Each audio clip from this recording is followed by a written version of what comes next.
Bonjour. Alors ce matin, parce que là oui, nous sommes le matin, je ne suis pas seule, j'ai mon petit dernier avec moi, donc j'espère pouvoir te faire une lecture pas trop entrecoupée. Je te propose 4 témoignages ce matin, oui, 4 témoignages. Le premier est celui du docteur Dominique Accolé, père et pédiatre à la maternité de Pithiviers. Depuis bientôt 5 ans, je suis pédiatre à la maternité de Pithiviers. Pendant ce même temps, mes 2 derniers enfants y sont nés. Cette double sensibilité de pédiatre et de père dans ce lieu m'aide chaque jour à comprendre les couples et leurs bébés, à progresser dans ma démarche. Voici, parmi tant d'autres dans ce livre, mon témoignage. Chez nous, la femme qui accouche tient la barre du navire. C'est elle. Si elle ne connaît plus la route, on l'aide discrètement, tout en respectant sa voix. Lorsque son enfant naît, elle est active, le prend, lui parle, le regarde, le caresse, l'embrasse, rit ou éclate en sanglots. L'enfant écoute, étonné, les yeux grands ouverts, et si son état paraît satisfaisant, on se retire pour ne pas entraver les émois de cette intimité naissante. L'enfant n'est pas enlevé à sa mère, ne va pas en couveuse 1 heure ou 2 comme cela devient si fréquent pour le réchauffer. L'examen se fait plus tard, l'habillage social et l'arrêt dans les cheveux également. Il n'est pas désobstrué à la sonde d'aspiration, il est placé en position ventrale de sécurité, la tête tournée de côté. Il n'y a pas de danger, alors, à attendre que la respiration soit bien installée, sans cri ni angoisse, ce d'autant que son cordon ombilical non coupé l'oxygène toujours. Si parfois il persiste une gêne, nous aspirons, à l'aide du manchon du stéthoscope obstétrical métallique dévissé de sa rondelle, en adaptant le côté large autour de la bouche et du nez du bébé. À un stade de plus, l'oxygénation au masque est nécessaire, voire exceptionnellement l'intubation. Mais là, je voudrais insister sur le fait suivant. J'ai été très frappée par le faible pourcentage d'enfants nécessitant une vraie réanimation néonatale primaire par rapport à mon vécu antérieur d'interne en pédiatrie, quand j'étais souvent appelée pendant mes gardes en salle de travail. Il peut s'écouler 1 année sans qu'une intubation soit nécessaire, et je pense que cela est dû au type d'obstétrique pratiqué à Pithiviers, sans drogue. Ce qui est une expérience probablement unique dans les maternités occidentales. Des mois passent sans que soient utilisés des morphiniques ou des ocytociques. Les tranquillisants sont d'usage rare également. De ce fait, nous n'avons jamais de dépression respiratoire médicamenteuse, de coma barbiturique iatrogène qui nécessiterait des gestes de réanimation, facteur supplémentaire de séparation mère-enfant à la naissance. Mais revenons à notre vécu quotidien. La rencontre parent-enfant se termine généralement par une première tétée en salle de naissance. Puis la mère retourne à pied vers sa chambre, soutenue par la sage-femme ou le père, le bébé dans leurs bras.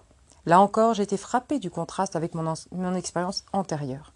J'ai toujours vu la mère revenir dans sa chambre en brancard, le bébé dans les bras du personnel médical. Un détail comme celui-ci a sûrement un effet positif sur les pulsions phobiques qui parfois peuvent voir le jour dans la période du postpartum. Comme après un effort, Comme après un effort, le trio va se reposer, prendre des forces, manger, dormir, prendre une douche. Le père va pouvoir rester s'il le désire, un lit de camp peut être installé dans la chambre. Ce père présent, qui rassure l'enfant très tôt, calme ses chagrins, ses pleurs, ne va-t-il pas être plus proche de ce que vit sa femme et son enfant? De retour à la maison, ne va-t-il pas mieux supporter les fameux pleurs du bébé la nuit? La femme se sentant épaulée par son mari, moins seule, n'y a-t-il pas là un des facteurs préventifs de la dépression du postpartum? Dans cette chambre, l'enfant est en contact permanent avec sa mère, jour et nuit. Souvent, il dort dans la chaleur de son lit, contre elle, ce qui est le plus sûr moyen de favoriser le démarrage de l'allaitement. Pas de nurserie, pas de pleurs sans réponse jusqu'à épuisement parfois, et pas non plus de réponse pervertie, le fameux biberon de complément, souvent sans avis de la mère. Passe encore s'il est d'eau sucrée, il devient dangereux s'il est de lait de vache. En effet, certains enfants allergiques aux protéines de lait de vache peuvent faire plus tard, à la réintroduction secondaire de celui-ci, au moment du sevrage, un choc anaphylactique, parfois grave. D'autre part, c'est le plus sûr moyen de couper une montée laiteuse et de priver l'enfant du colostrum si riche en facteurs anti-infectieux.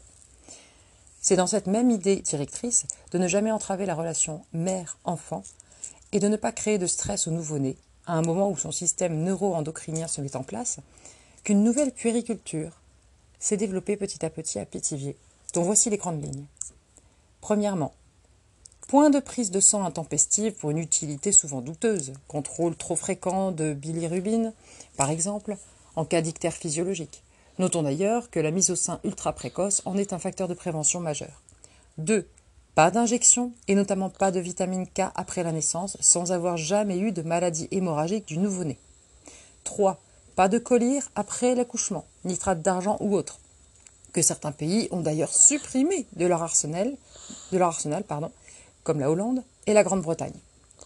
Une étude suédoise de 1982 faite par Vivian Wahlberg, Reconsideration of Credit Prophylaxis, du département de pédiatrie et gynéco-obstétrique du Karolinska Hospital de Stockholm, prouve son inutilité aujourd'hui dans ces pays, bien qu'elle fût par le passé une découverte extrêmement importante dans le traitement des ophtalmies gonococciques. Il n'en reste plus que les désagréments. Douleur de l'enfant, cela brûle. Conjonctivite de nature chimique plus fréquente, gêne précoce à l'échange des regards mère-enfant. À noter dans cette étude la découverte fortuite de 24% d'enfants qui eurent des coliques les premiers mois. Ceux-ci avaient tous été séparés plus de 10 minutes de leur mère à la naissance. 4. Pas d'asepsie pseudo-chirurgicale autour du nouveau-né. Je ne me lave jamais les mains entre l'examen de 2 nouveau-nés bien portants et à terme. Tous les parents, amis, grands frères et sœurs, quel que soit leur âge, peuvent venir voir et toucher le bébé. La maternité de Pithiviers a été la seule, depuis plus de 20 ans, à donner des bains tous les jours aux nouveau-nés avant la chute du cordon ombilical. Bon, ça peut être un point qui peut être discutable.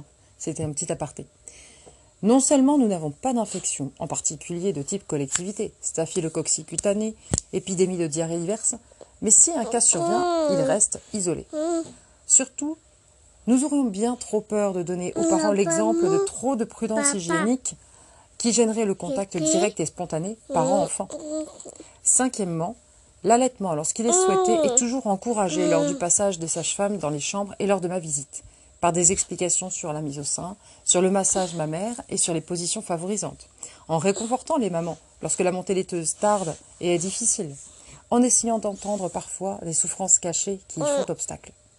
Lorsque nous revoyons des femmes après leur sortie en difficulté, état grippal, hyperthermie, lymphagite, voire même abcès du sein, nous les invitons à continuer l'allaitement, sauf refus psychologique majeur.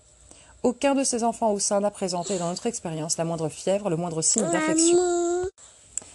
J'ai d'ailleurs toujours été étonnée de voir avec quelle facilité et quelle légèreté les allaitements étaient arrêtés au moindre prétexte par le corps médical, comme s'ils gênaient les médecins, les agressaient et leur faisaient peut-être revivre des frustrations archaïques qu'ils pouvaient apaiser en un instant par leur formidable pouvoir de décision médicale. 6e, nous autorisons le retour à la maison précoce, au moment souhaité par la mère, même en cas de courbe de poids médiocre, avec consigne de revoir l'enfant 8 jours plus tard. Les effets sont souvent spectaculaires. Mère détendue et bonne courbe de poids. Quant à ma visite de pédiatre proprement dite, si mes mains ne sont pas stériles, elles tentent d'être le plus chaleureuse possible. L'examen traditionnel de dépistage se passe dans la chambre de la mère avec des gestes doux, sans jamais détendre brusquement le dos, ni chercher le signe de Moreau qui n'entraîne qu'une angoisse de chute en arrière pour l'enfant. Souvent, je me borne à constater que la mère et l'enfant se sont déjà rencontrés grâce à toute l'infrastructure de Pithiviers. Il n'existe pas, en effet, ce baby blues, si différent des vraies dépressions et si banal ailleurs, lequel, je pense, être dû à des entraves à la relation mère-enfant, mal vécues par des femmes toutes prêtes à être maternelles mais trop dociles par rapport au conseil des soignants. J'ai l'impression que quand les choses ne vont pas dans notre maternité, par exemple,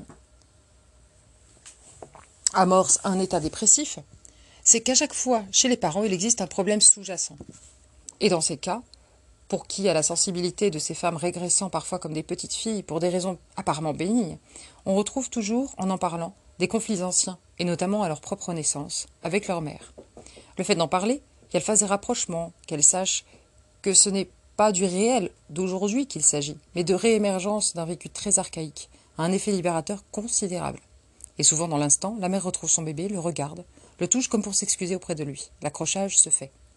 Il faut avoir vécu certaines de nos visites dans les chambres pour sentir ce moment d'intense émotion, telle une deuxième naissance qui se rejoue. Ma visite est également l'occasion de communiquer avec un grand frère ou sœur, lorsque je sens cet enfant en difficulté à travers une agitation ou des attitudes phobiques vis-à-vis du bébé. Sûrement que la possibilité à Pithiviers des visites des aînés, quel que soit leur âge, contribue à la meilleure prévention de la jalousie entre frères et sœurs, qui pose parfois de réels problèmes dans la famille, comme on est amené à le voir en pratique de ville. Ce petit aîné n'est plus exclu. Une réalité toute simple vient obturer, sans doute, ce qui ailleurs peut créer parfois un vide dans lequel tous les fantasmes infantiles peuvent se loger. Mais parfois, l'enfant qui naît pose un problème médical immédiat ou retardé, ce qui va m'amener à parler de deux choses, les décisions de transfert et les prématurés et petits poids de naissance. Premièrement, les décisions de transfert sont toujours prises, hormis les cas évidents et graves, en pesant leurs avantages par rapport aux bénéfices que le nouveau-né pourrait tirer en restant auprès de sa mère. Une malformation rénale dépistée, par exemple, ne va pas être transférée pour bilan, si son état le permet, avant que la mère et l'enfant ne se soient rencontrés, que l'allaitement ne soit installé. Je n'oublierai pas le cas de cette maman, qui avait du mal à entrer en contact avec son enfant encore au 7e mois, et qui pleurait dans mon cabinet en racontant que son bébé avait été transféré pour examen radiologique des reins avant même qu'elle ait pu l'embrasser au réveil d'une césarienne. Il est intéressant de constater que le taux de nos transferts est de 1,5%, bien inférieur à la moyenne générale en France, qui varie entre 5 et 12%. Deuxièmement, quant aux soins aux prématurés et aux petits poids de naissance sans pathologies associées, depuis quelques années, nous avons commencé à ne plus les transférer, mais à les installer en couveuse dans la chambre de leur mère. Très vite, on constate que ces mamans deviennent indépendantes vis-à-vis du personnel soignant et sont capables de détecter toute anomalie et de nous en avertir. Dans une chambre surchauffée par un chauffage d'appoint, la mère fait sortir son bébé de plus en plus souvent jusqu'à le garder contre elle dans la chaleur de son lit. Il me paraît certain qu'ils acquièrent une autonomie comparable à celle d'un nouveau-né à terme beaucoup plus rapidement qu'avec des techniques conventionnelles. Les 48 bébés de moins de 2,5 kg, le plus petit pesait 1650 grammes, nés au cours des 4 dernières années et gardés chez nous près de leur mère, n'ont jamais été hospitalisés secondairement. Peut-être qu'à la lueur des travaux du professeur de pédiatrie Edgar Rey Sanabria de l'Institut maternel et infantile de Bogota en Colombie, nous pourrons aller encore plus loin un jour. Son article traduit en français dans le numéro 6 des cahiers du nouveau-né. Un enfant prématurément est à ce sujet tout à fait étonnant. Il nous raconte comment il a fait partir à domicile des prématurés et nouveau-nés de poids inférieur à 2 kg, si l'examen clinique était satisfaisant au départ, avec pour seule consigne de terminer une gestation de kangourou. Le bébé reste nuit et jour en contact intime avec la chaleur de sa mère qui le nourrit au sein à la demande jusqu'à ce qu'il atteigne la maturité d'un bébé à terme. Son étude porte sur 467 nouveau-nés de poids inférieur à 2000 grammes, dont 7 de moins 2000 grammes et 96 compris entre 1000 et 1500 grammes. Il eut 4% d'hospitalisation pour hypothermie, c'est quand même peu, et 3,5% de mortalité, chiffre qu'il compare aux 60 à 70% de décès qu'il observait dans son service avant qu'il entreprenne cette démarche. À l'évidence révolutionnaire pour le tiers-monde. Dans nos pays industrialisés, je ne pense pas que le taux de mortalité en centre de néonatologie soit inférieur à 3,5%. Ce qui voudrait dire qu'à résultat égal, il nous faut mettre en place un formidable et onéreux plateau technique. De toute façon, une des grandes différences entre ces deux méthodes est l'importance des séquelles psychologiques dues à la séparation mère-enfant et à la privation sensorielle que créent ces centres de néonatologie traditionnels. Le syndrome de l'ancien prématuré apparaissant alors comme de la iatrogenèse. Cette expérience révolutionnaire en néonatologie nous semble aller tout à fait dans le sens de notre démarche de remise en question obstétricale et néonatale à Pithiviers et ébranlera peut-être un système qui puise ses racines à la fin du siècle dernier en Europe. Mais alors pourquoi en sommes-nous arrivés là? Pourquoi depuis l'après-guerre de 1940, des mères, allaitées elles-mêmes, se sont mises à donner du lait de vache à leurs enfants à heure fixe en les laissant crier entre les biberons? Vieille peur, obsession des microbes, des manques de calories préoccupant les médecins du début du siècle, comme Tarnier, qui mirent en place les fondements des soins aux prématurés. Concentration des accouchements dans les hôpitaux liés au progrès de l'anesthésie et de la chirurgie pour les césariennes alors? Essor des laits industrialisés? Aujourd'hui, les acteurs en présence, médecins, sages-femmes, parents, enfants, sont les enfants peut-être frustrés de ce maternage nouveau du baby-boom des années 1940-1950. Sont-ils responsables de la croissance exponentielle de la surenchère technique actuelle? Cette technique, irremplaçable dans les cas graves, n'a qu'une logique et qu'un seul comportement.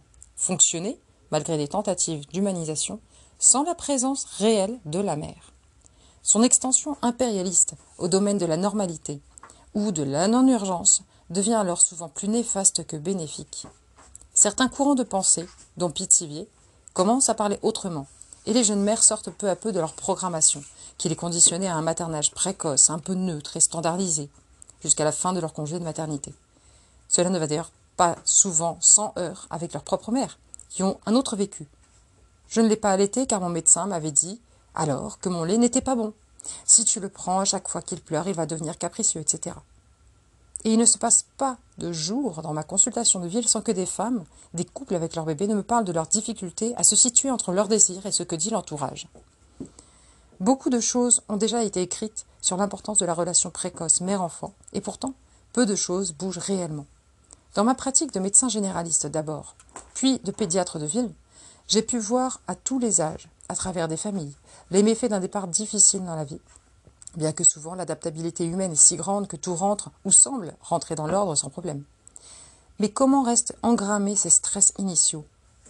Et vont-ils ressurgir un jour? J'ai souvent eu l'impression que tout devenait un peu triste à l'arrivée de l'enfant, alors que tout devrait être si gai. Pour que l'équilibre revienne, le bébé doit parfois payer de sa personne par un sevrage rapide. Un compromis déjà mère-enfant ultra précoce s'installe et je revois parfois, par exemple, au 2e mois, un bébé transformé, tendu, hypertonique, extrêmement avide de biberon et qui a beaucoup grossi. Il n'y a pas que la naissance, et loin de là, qui soit déterminante pour un individu, mais c'est une base, un engrenage de la relation mère-enfant qui se fait plus ou moins bien, et parfois un décalage persiste, voire s'amplifie au gré des étapes de la vie. Bien sûr que ce départ n'est pas facile. L'accouchement, la montée laiteuse, la mise au sein initiale gênée par les crevasses éventuelles sont des obstacles. Mais c'est le rôle du personnel médical d'aider très tôt à surmonter ces difficultés sans les éluder, puisque les bouleversements sociologiques ont fait de nous, et notamment des pédiatres, des conseillers des soins aux nouveau-nés. Conseils qui se transmettaient jusqu'alors de mère à fille. C'est pourquoi, personnellement, tel un employé de la SNCF, je constate souvent qu'à Pithiviers, les wagons de la relation mère-enfant sont bien accrochés. Et dans ce cas, mon expérience m'a prouvé qu'en principe, il n'y avait jamais de gros problèmes par la suite. Quand ils sont mal accrochés, par contre, j'essaye de les réunir. Très tôt, c'est encore facile. Plus tard, c'est beaucoup plus difficile, mais les médecins et psychothérapeutes de tout genre ne manquent pas aujourd'hui. Pour ne pas en arriver là, en ne séparant plus la mère et l'enfant, il faudrait peut-être que la médecine des nouveau-nés et l'obstétrique, en particulier, commence à cesser le clivage entre la science et l'affectivité. Je pense que ce témoignage est quand même assez édifiant et clair, vraiment, sur les pratiques qui se font encore aujourd'hui en maternité. Et je rappelle que ce livre a 40 ans. C'est extraordinaire quand même aussi cette étude faite à Bogota. C'est incroyable. Vous imaginez si on mettait ça effectivement en place aujourd'hui, sachant qu'en plus avec la situation actuelle et le Covid, il y a beaucoup plus de prématurés. Vous imaginez avec un retour précoce à la maison, enfin pas précoce, mais avec un retour à la maison et justement une gestation kangourou. Qu'est-ce que ça pourrait donner? Je pense que oui, le côté bénéfice serait très élevé. Nous allons passer à un autre chapitre qui est intitulé « Avec une autre femme ». Et là, c'est un témoignage intitulé « Une sage-femme » de Suzanne Hood, mère de 3 enfants, sage-femme, consultante sage-femme, section européenne de l'Organisation mondiale de la santé. En tant que femme et en tant que mère, j'ai appris à apprécier mon corps, à en être fière et à lui faire confiance. Depuis plus de 20 ans, j'ai eu des expériences fortes. Certaines d'entre elles se sont avérées bénéfiques, d'autres ont été de mauvaises expériences, parfois surprenantes, parfois douloureuses, ou bien proches de l'extase. Maintenant, je fais en général confiance à mon intuition. J'ai découvert qu'en connaissant, en acceptant et en aimant ma propre force et mes moyens de femme, je suis plus à même de comprendre la femme qui accouche. Dans mon travail de sage-femme, cette découverte m'a aidé à suivre la femme tout au long de la route imprévisible, au cœur de l'inconnu qu'est une naissance. Quand la femme bouge, je la suis. Lorsqu'elle gémit, j'essaie de me mettre à sa place. Et lorsqu'elle hurle de douleur, je contiens mes propres angoisses et lui donne le soutien dont elle a besoin. Ce qui lui arrive est une expérience si forte et si complète que nous nous devons de lui apporter notre respect, ainsi que nos soins simples et attentifs. Lorsque l'entourage d'une femme qui accouche est insensible, l'énergie puissante et positive de la naissance se transforme en douleur insupportable. En fait, il ne s'agit pas de supprimer la douleur, mais de la transformer. La neutraliser au moyen d'analgésiques est une erreur. La plus grande source de force, de pouvoir intérieur et de libre arbitre de la femme au cours de la naissance s'avère alors inefficace. Dans les religions anciennes, on vénérait ce pouvoir stupéfiant. De nos jours, ce pouvoir représente une menace pour un monde dominé par l'homme. La femme qui accouche, en sachant qu'elle est responsable du travail, qu'on la respecte et qu'on croit en elle, devient très forte. Elle s'en sortira. Elle n'est pas malheureuse après la naissance, au contraire, elle s'épanouit et fait plus que jamais confiance à son instinct. Cet instinct lui apprend que l'amour est plus important que la haine et que grandir vaut mieux que détruire. Il y a 2 ans, je me suis rendue à Pithiviers. J'étais curieuse de savoir si ce que j'avais entendu à propos de cette maternité était fondé. En arrivant, j'étais sceptique, tout imprégnée de l'action autour de l'accouchement à domicile que je défendais dans mon pays, le Danemark. Cependant, ce que l'on m'avait dit s'est trouvé vérifié. Dans ce petit hôpital très ordinaire, la femme qui accouchait était le centre d'intérêt. L'atmosphère était calme et chaleureuse. Les sages-femmes et Michel Audin soutenaient la femme de manière très subtile et préservaient l'ambiance paisible et pleine de respect qui est nécessaire au moment de l'accouchement. J'ai été sensible à l'engagement affectueux et profond du personnel hospitalier.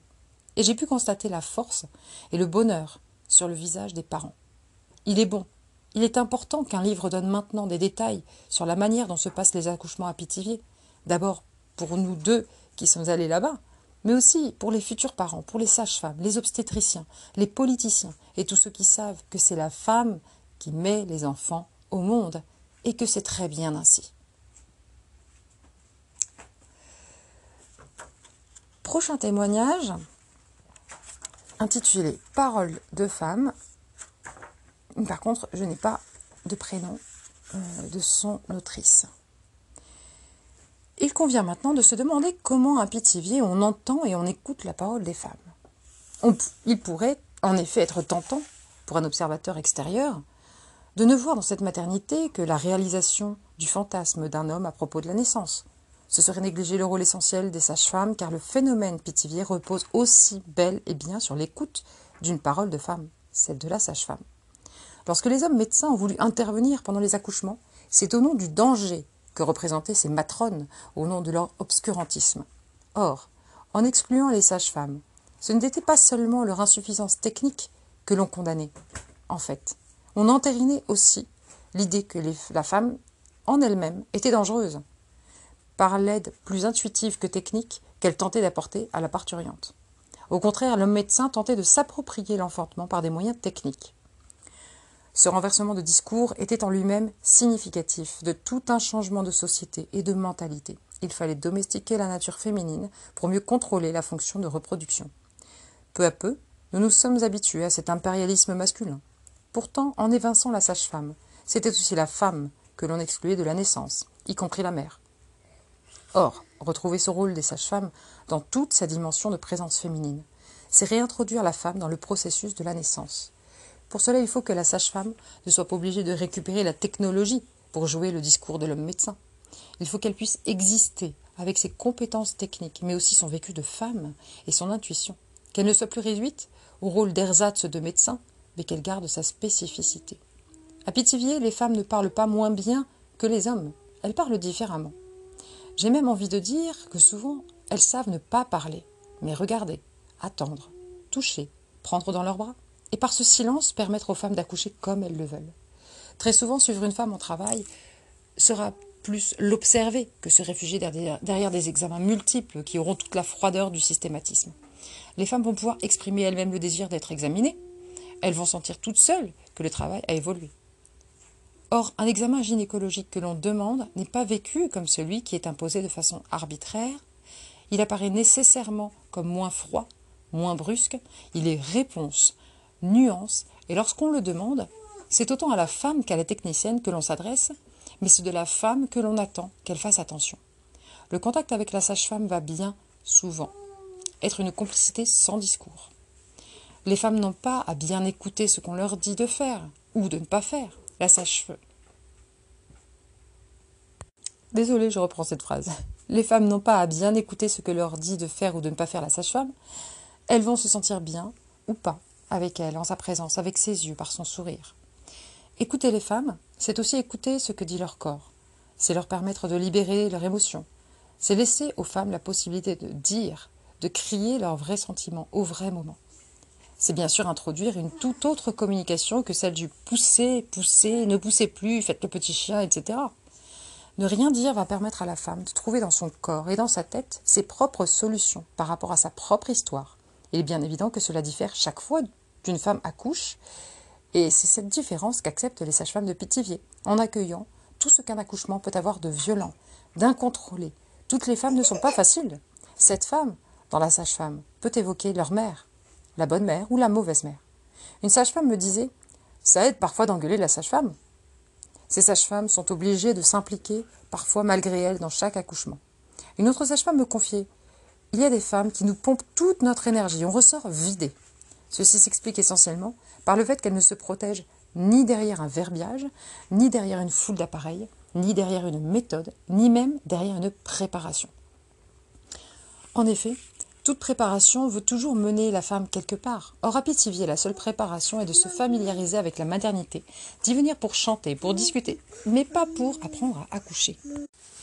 Cette attitude des sages-femmes évite que les femmes ne soient obligées de gommer l'expression d'une douleur qui remettrait en cause l'efficience de la sage-femme, comme la cancre remet en cause le prof. Elles ne doivent pas se contrôler pour que la sage-femme ait l'impression de mieux tout contrôler. Au contraire, les sages-femmes nous ont dit « ce sont les femmes qui accouchent, ce sont elles qui savent ». Notre démarche n'était pas intellectuelle, on a voulu changer les choses qui ne convenaient plus. Les femmes ont peu à peu senti. Elles nous ont appris beaucoup. Nous n'avons pas appris une autre méthode. Bien souvent, l'écoute des femmes, c'est la reconnaissance de ce savoir instinctif, ce qui signifie aussi que la sage-femme renonce à tout un jeu de pouvoir. Elle n'est plus celle qui donne l'enfant à la mère, mais après l'avoir bien voulu, évidemment. Ici, elle laisse la femme accoucher. Je me souviens combien j'ai été touchée lors de la naissance de mon deuxième enfant, lorsqu'on nous a laissé un moment seuls, tous les trois. Tout le monde était sorti, parti comme par enchantement. La sage-femme technicienne, derrière son monitoring et ses perfusions, a trop souvent oublié ce qu'est une naissance, la continuité qu'il y a depuis le rapport sexuel et l'amour donné. Pourtant, pour aider une femme à accoucher, il faut que la sage-femme accepte que, dans ce rapport de femme à femme, sa propre sexualité rencontre celle de la femme qui accouche, qu'elle accepte de reconnaître l'accouchement comme faisant partie de la vie sexuelle.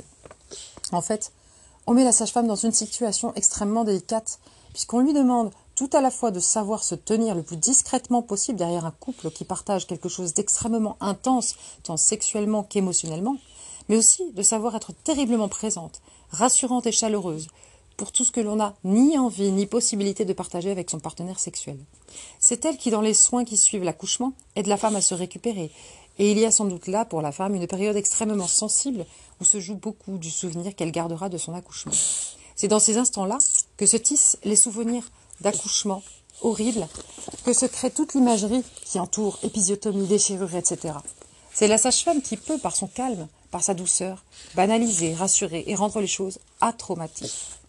De même, c'est elle qui, dans les jours qui suivent la naissance, va pouvoir ou donner à la femme des forces et des moyens pour s'occuper d'elle-même et de son bébé, ou bien au contraire l'infantiliser.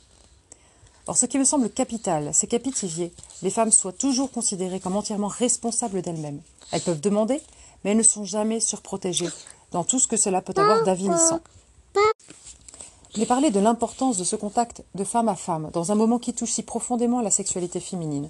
Cela ne signifie pas tomber dans le mythe de la femme qui comprend tout et de l'homme qui ne comprend rien. Cela ne signifie pas qu'il faille exclure les hommes de la naissance. Un homme peut être habile, discret et délicat. Une femme peut être dure et brutale. Le problème ne peut se résoudre dans la simplification réductrice d'un antagonisme féminin-masculin, mais dans un changement radical d'état d'esprit. Ce qui importe, c'est de cesser d'agresser l'autre en fonction de frustrations que l'on a soi-même subies. C'est de savoir accepter et respecter l'autre dans l'expression de sexualité, dans son émotion, dans son désir, dans son plaisir. Et ça, c'est la véritable écoute des femmes. Prochain témoignage de Béatrice. Accoucher d'un désir, devenir sage-femme. J'ai vécu 2 accouchements à Pithiviers et bien entendu, je rêvais de piscine, de coussins et de musique douce. Ni pour l'un ni pour l'autre, je n'ai eu l'occasion de réaliser ce rêve. Pour la première naissance, je suis restée un moment en salle de travail afin de contrôler les battements de cœur de l'enfant. Il est né avant que je puisse aller jusqu'à la salle sauvage. Pour la deuxième fois, l'accouchement fut si rapide que je n'ai pas eu le temps d'arriver dans cette salle mythique. L'enfant est né dans la chambre, simple chambre d'hôpital, sur le lit. Je n'ai donc rien expérimenté de ce qui fait la légende de Pithiviers, et cependant, cette maternité reste pour moi le lieu privilégié de tout accouchement. En effet, ce qui me paraît essentiel à Pithiviers n'est pas ce dont on parle le plus. Pithiviers ou lieu paradisiaque, la salle sauvage, les coussins, la musique, le chant et bien sûr la piscine. Une image de marque pour certains, de scandale pour d'autres. Ce qui y est fondamental, c'est que chacun peut y prendre possession de ses actes. La naissance redevient l'acte des personnes concernées, mère, père, enfant, et non plus un acte médical. Peut-on alors parler d'une méthode à Pithiviers ? Certes non. Comme on ne peut pas parler d'une méthode à propos de la naissance sans violence. Il serait plus juste de parler d'état d'esprit, très différent de celui qui anime la médecine occidentale moderne. Elle a en effet dépossédé la femme de sa maternité. La grossesse est considérée comme une maladie et l'accouchement comme une épreuve dangereuse. Comment s'étonner alors que les femmes associent accouchement et danger, mort, et que l'angoisse domine ? Dans cette conception, la femme est tout à fait passive.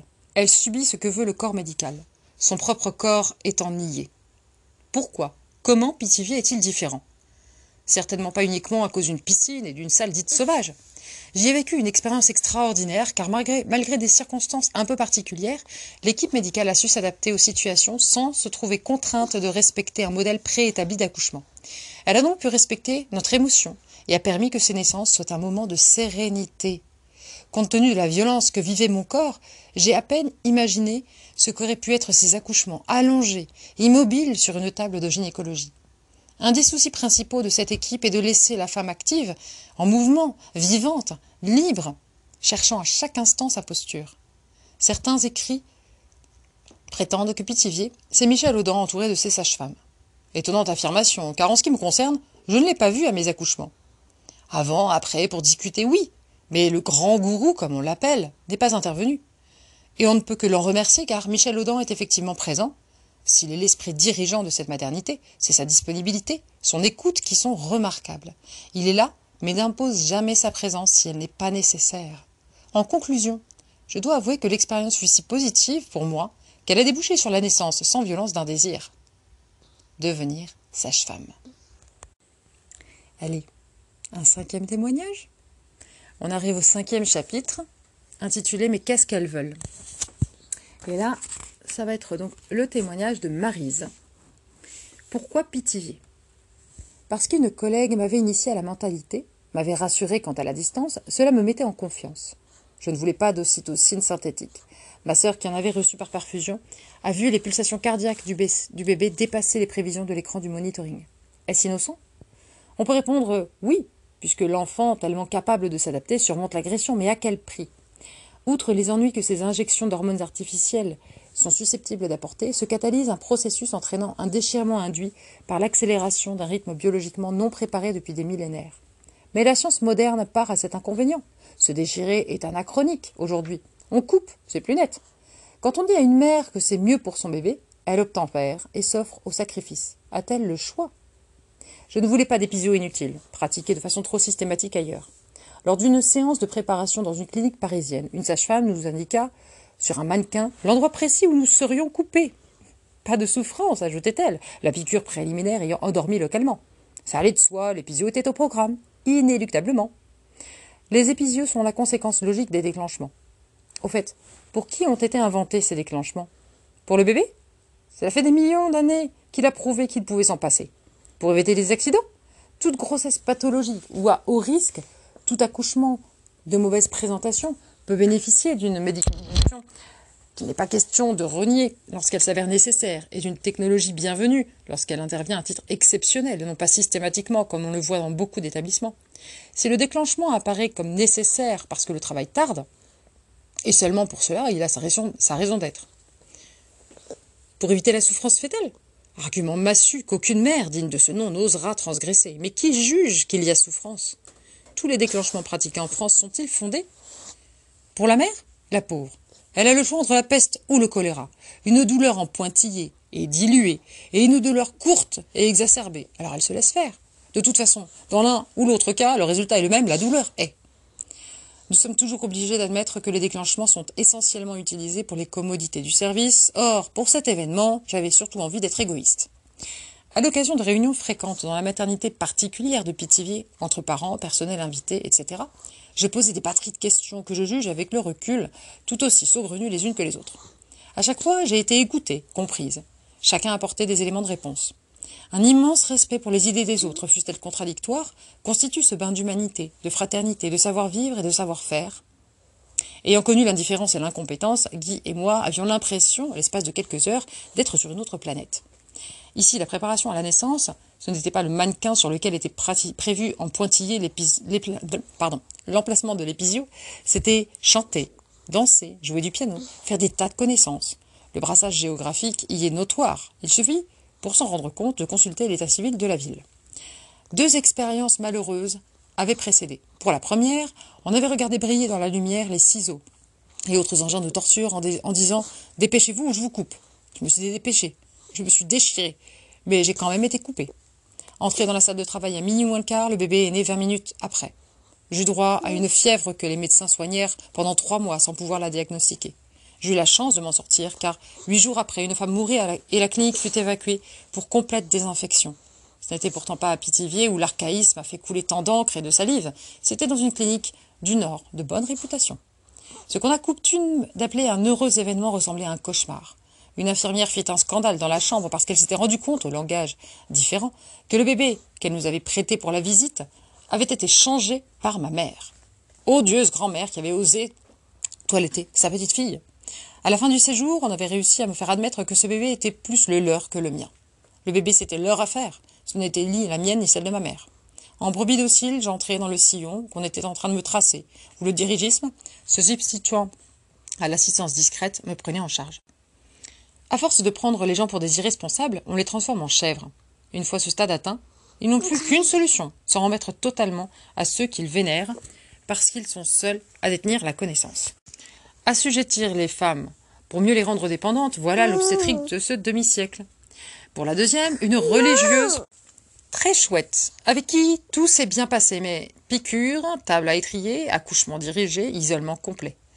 Pourquoi aurait-elle procédé différemment des autres ?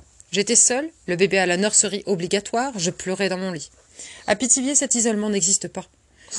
Une grande salle est réservée à la fratrie, du dialogue, mais seulement si on veut, si on en a envie.